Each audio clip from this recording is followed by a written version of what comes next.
শ্রী শ্রী রামকৃষ্ণ কথামৃত দ্বিতীয় পরিচ্ছেদ 1885 24শে এপ্রিল।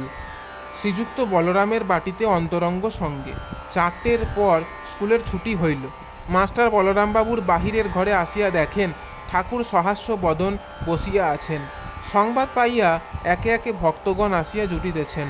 ছোট নরেন ও রাম আসিতেছেন, নরেন্দ্র আসিয়াছেন।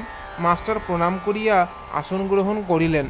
বাটির ভিতর হইতে বলরাম থালায় করিয়া ঠাকুরের জন্য মোহনভোগ পাঠাইয়াছেন, কেননা ঠাকুরের গলায় বিচি হইয়াছে।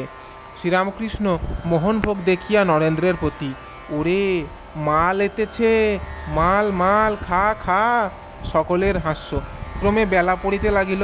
ঠাকুর গিরিশের বাড়ি যাইবেন, সেখানে আজ উৎসব। ঠাকুরকে লইয়া গিরিশ উৎসব করিবেন।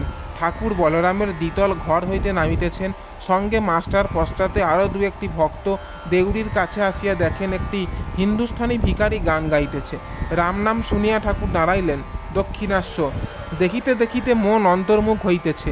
এইরূপ ভাবে খানিকক্ষণ দাঁড়াইয়া রহিলেন। মাস্টার বলিলেন, বেশ সুর। একজন ভক্ত ভিক্ষুককে 4টি পয়সা দিলেন। ঠাকুর বোসপাড়ার গলিতে প্রবেশ করিয়াছেন। হাসিতে হাসিতে মাস্টারকে বললেন, হ্যাগা, কি বলে, পরমহংসের ফৌজ এসেছে? ফৌজ আসছে, শালারা বলে কি? জয় ঠাকুরমা স্বামীজি।